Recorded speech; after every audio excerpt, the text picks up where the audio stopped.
شروع اللہ کا نام لے کر جو بڑا مہربان نہایت رحم والا ہے۔ اے ایمان والو، اپنے معاہدوں کو پورا کرو۔ تمہارے لیے چرنے والے مویشی حلال کر دیے گئے ہیں بجز ان کے جو تمہیں پڑھ کر سنائے جاتے ہیں، مگر حالت احرام میں شکار کو حلال نہ جاننا۔ اللہ جیسا چاہتا ہے حکم دیتا ہے۔ مومنوں، اللہ کے نام کی چیزوں کی بے حرمتی نہ کرنا، اور نہ ادب کے مہینے کی، اور نہ قربانی کے جانوروں کی، اور نہ ان جانوروں کی جو اللہ کی نذر کر دیے گئے ہوں کہ جن کے گلوں میں پٹے پڑے ہوں، اور نہ ان لوگوں کی جو حرمت والے گھر یعنی بیت اللہ کو جا رہے ہوں اپنے پروردگار کے فضل اور اس کی خوشنودی کے طلبگار بنے ہوئے۔ اور جب احرام اتار دو تو پھر اختیار ہے کہ شکار کرو، اور کچھ لوگوں کی دشمنی اس وجہ سے کہ انہوں نے تم کو مسجد حرام سے روکا تھا تمہیں اس بات پر آمادہ نہ کر دے کہ تم زیادتی کرنے لگو۔ اور دیکھو، نیکی اور پرہیزگاری کے کاموں میں ایک دوسرے کی مدد کیا کرو، اور گناہ اور ظلم کی باتوں میں کسی کے ساتھ تعاون نہ کرو، اور اللہ سے ڈرتے رہو۔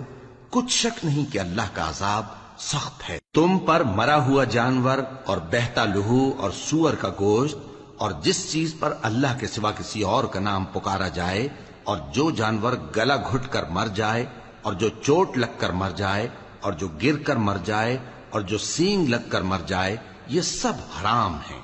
اور وہ جانور بھی جس کو درندے پھاڑ کھائیں، مگر جس کو تم مرنے سے پہلے ذبح کر لو، اور وہ جانور بھی جو غیر اللہ کے آستانے پر ذبح کیا جائے، اور یہ بھی کہ پانسوں سے قسمت معلوم کرو، یہ سب گناہ کے کام ہیں۔ آج کافر تمہارے دین سے نا امید ہو گئے ہیں تو ان سے مت ڈرو اور مجھی سے ڈرتے رہو۔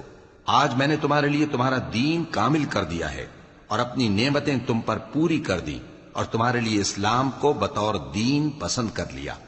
ہاں، جو شخص بھوک میں ناچار ہو جائے بشرطے کہ گناہ کی طرف مائل نہ ہو تو اللہ بخشنے والا ہے، بڑا مہربان ہے۔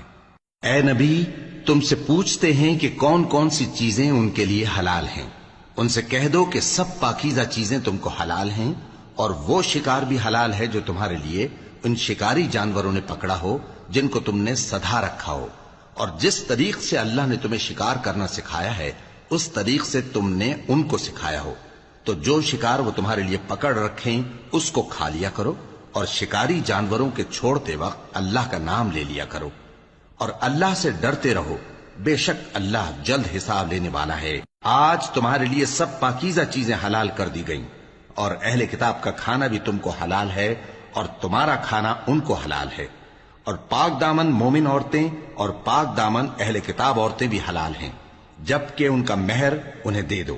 اور نکاح سے عفت قائم رکھنی مقصود ہو، نہ کہ کھلی بدکاری کرنی اور نہ چھپی دوستی کرنی۔ اور جو شخص ایمان کا منکر ہوا اس کے عمل ضائع ہو گئے، اور وہ آخرت میں نقصان پانے والوں میں ہوگا۔